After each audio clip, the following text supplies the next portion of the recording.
Triángulo de Sierpinski. El triángulo de Sierpinski es una estructura que se genera por un proceso recursivo a partir de un triángulo del cual se extraen triángulos de menor tamaño.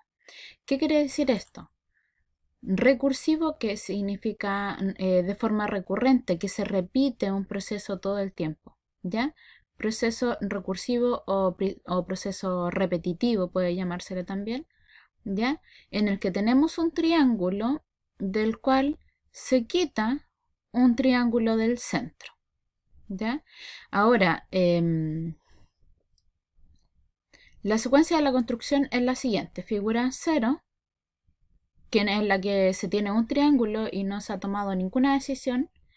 Luego tenemos la figura 1, la figura 2 y la figura 3. Se forman de la siguiente forma. Primero, la figura original es un triángulo, la figura 0.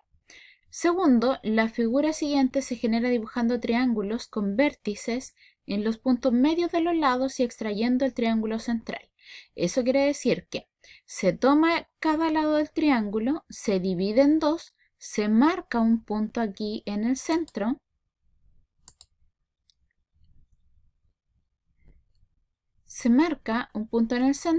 y luego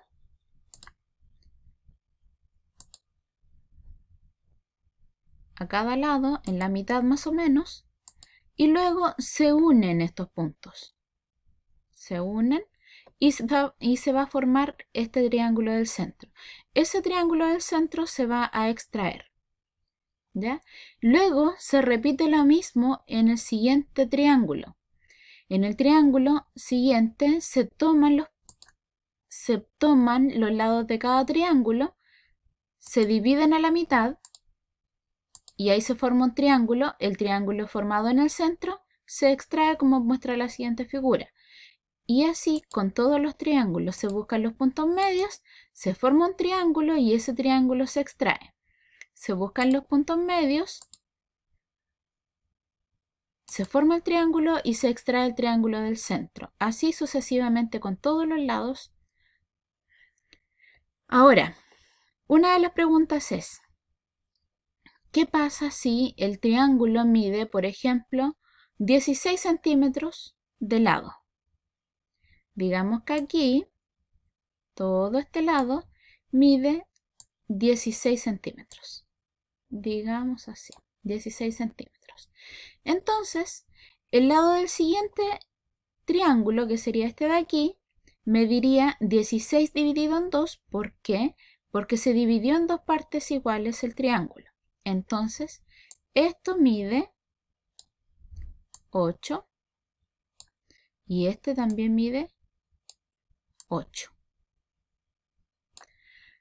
Luego, como se volvió a dividir en dos cada triángulo, entonces este lado mide 8 dividido en 2, que sería 4. Todos estos lados de los triángulos más pequeños formados miden 4.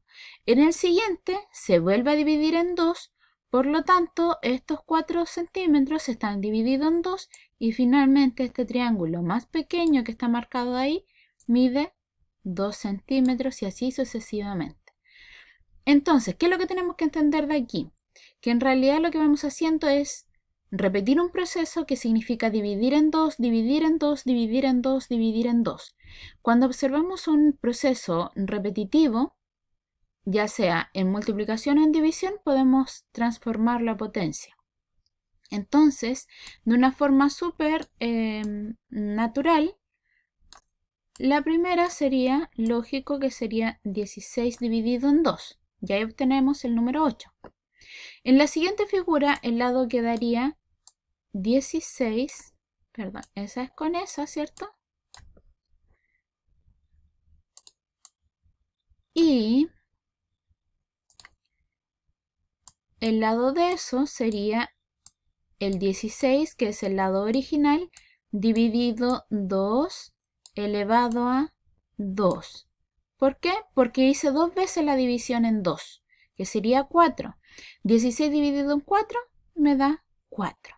El siguiente nos quedaría 16, que es la medida original del triángulo, dividido ¿cuántas veces tuve que dividir en 2 para llegar a la figura 3? En la figura 1 dividí una vez.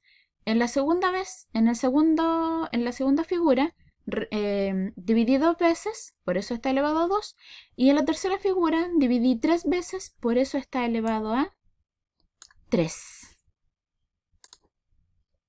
A ver si puedo hacer el 3. 2 elevado a 3.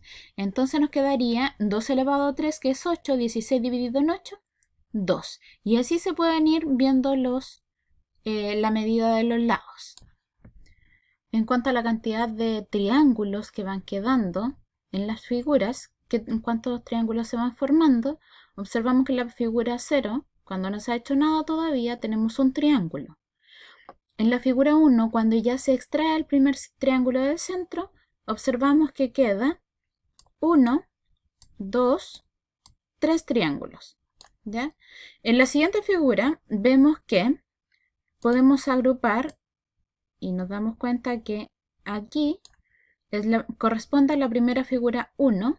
Este triángulo es exactamente de la forma de la figura 1 y este triángulo también posee la misma forma.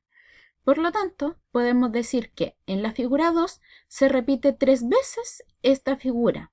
Por lo tanto, como se repite 3 veces, entonces vamos a tener 3 por 3 triángulos, que son 9. Si los contamos, 1, 2, 3, 4, 5, 6, 7, 8, 9 figuras. 9 triángulos sin extraer. En la siguiente, podemos observar que, si se fijan bien, aquí tenemos figura 1, figura 1, figura 1, figura 1, figura 1, y todo el rato se repite la misma figura. La figura 1, que es la figura inicial. Que la figura inicial, la 1, tenía 3 triángulos. Aquí, si ustedes se fijan, tenemos 3, 3, 3 triángulos. Por lo tanto, podemos decir también que estos 3 triángulos forman la figura 2. O sea, fíjense ustedes que tenemos figura 2, figura 2. O sea, podemos decir que la figura 3 está compuesta por 3 figuras 2. O sea que volvemos a tener una multiplicación de 3 por la figura anterior, que eran 3 por 3 por 3. Entonces, si lo transformamos a potencia, tenemos que en un inicio tenemos 3 elevado a 1, porque aparece solamente un 3. En la segunda figura tenemos 3 elevado a 2, porque se repite 2 veces el 3. Y en la última tenemos 3 elevado a 3. Si pensáramos en la figura 10, por ejemplo, tendríamos 3 veces, o sea, tendríamos 10 veces la repetición de 3. Por lo tanto, tendríamos en la figura 10, si pensáramos en una figura 10, tendríamos 3 elevado a 10 triángulos. Y así sucesivamente. Espero les haya servido.